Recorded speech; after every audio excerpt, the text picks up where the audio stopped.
Welcome back to my channel সুস্মিতার গল্পকথা। তো আজকে নিয়ে চলে এসেছে একটা খুব সহজ রেসিপি। এটা কম বেশি তোমরা সবাই জানো রেসিপিটার নাম, সেটা হচ্ছে পটল চিংড়ি। ঠিক আছে, পটল চিংড়ির জন্য লাগছে হচ্ছে এখানে আলু আমি দুটো সিদ্ধ করে কেটে সিদ্ধ করে নিয়েছি। তোমরা চাইলে নাও সিদ্ধ করতে পারো। ঠিক আছে, এখানে রয়েছে 500 গ্রাম পটল, এখানে রয়েছে 200 গ্রাম মতন চিংড়ি, এখানে রয়েছে একটা পেঁয়াজ, একটা টমেটো, ঠিক আছে, এখানে রয়েছে রসুন আর কাঁচা লঙ্কা। কড়াই তেল দিয়ে দিয়েছি, তেল গরম হয়ে গেছে। এবার আমি সিদ্ধ করা আলুগুলোকে ছেড়ে দেবো। এবারে এর মধ্যে একটু সামান্য নুন আর হলুদ দিয়ে দেবো।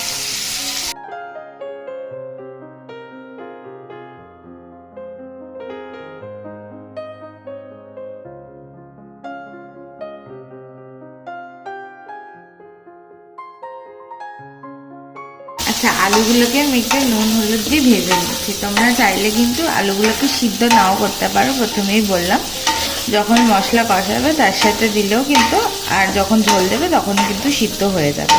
আমি একটু আগে ভাগে একটু সিদ্ধ করে নিলাম।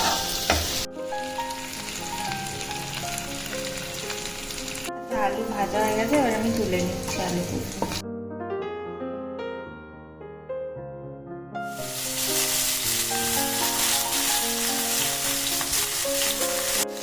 নুন দিয়ে দিলাম অল্প করে।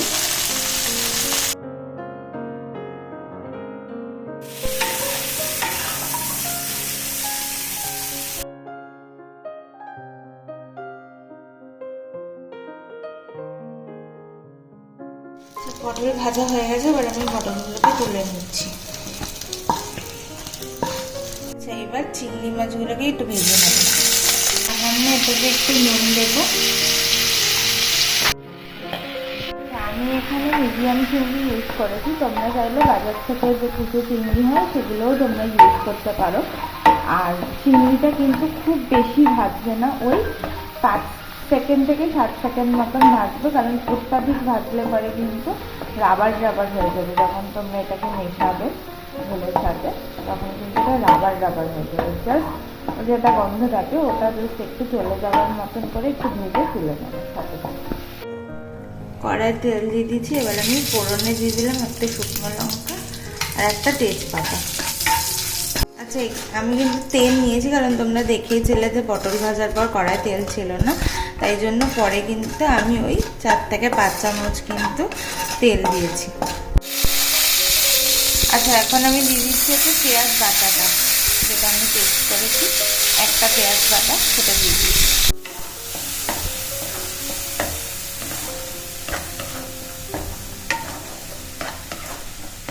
একটু ভাজা ভাজা হোক পেঁয়াজ বাটাটা, ততক্ষণে আমি আরেকটা পেস্ট বানিয়ে নেব।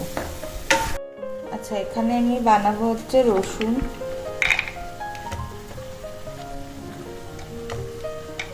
টমেটো, একটা মিডিয়াম সাইজের টমেটো দিয়েছি। ঝালটা আমি 4টে কাঁচা লঙ্কা দিয়েছি, তোমরা তোমাদের ঝাল অনুযায়ী দেবে। আর এর মধ্যে দেবো হচ্ছে আদা দিয়ে দিয়েছি। ঠিক আছে, হাফ ইঞ্চি মতন আদা দিয়ে দিয়েছি। আচ্ছা, পেঁয়াজটা দেখতেই পাচ্ছ একটু ভাজা ভাজা হয়েছে। এবার আমি এই টমেটো, কাঁচা লঙ্কা, আদা সব কিছু রসুনের পেস্টটা দিয়ে দেবো।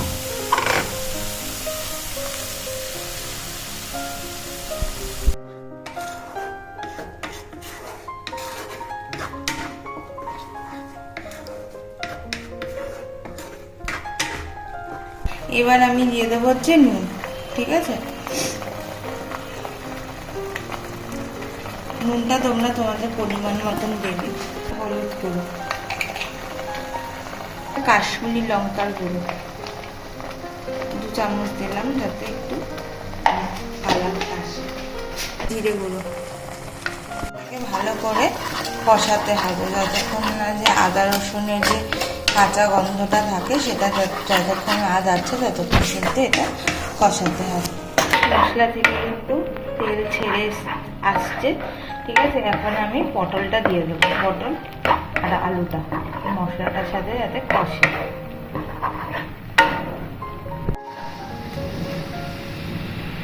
এবার এটার সাথে কিন্তু ভালো করে মশলাটাকে কষাতে হবে আলু আর পটলের সাথে।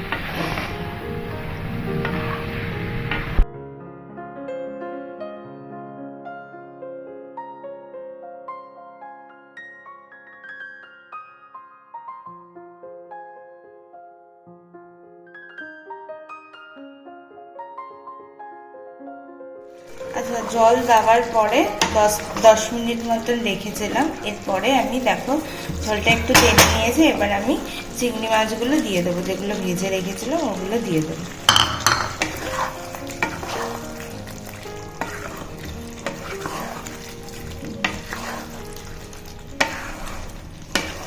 তোমরা জানো যে আমার পেজ আছে, ঠিক আছে, ফেসবুকে সুস্মিতার গল্পকথা, ওটাকে তোমরা ফলো করে দিও। ওখানে তোমরা বিভিন্ন ধরনের রিল, ছবি এগুলো দেখতে পারো। এবং ইনস্টাগ্রামেও অ্যাকাউন্ট রয়েছে সুস্মিতার গল্পকথার নামে, সেখানেও কিন্তু তোমরা বিভিন্ন ছবি, রিল সমস্ত কিছু দেখতে পারো। আচ্ছা, এটার মধ্যে আমি একটু সামান্য গরম মশলা দিয়ে দেবো।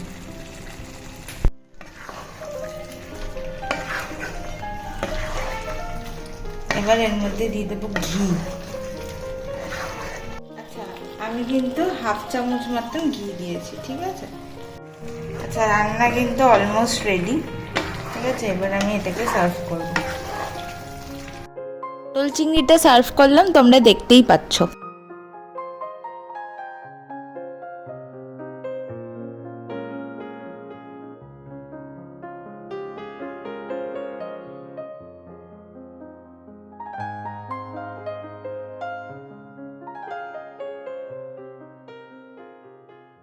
এই ছিল আজকের ভিডিওটা ভালো লাগলে লাইক করবে, কমেন্ট করবে, সাবস্ক্রাইব করে বেল আইকনটা প্রেস করবে যাতে এর পরের ভিডিওর নোটিফিকেশন পাও। তো চলো, সবাই ভালো থেকো।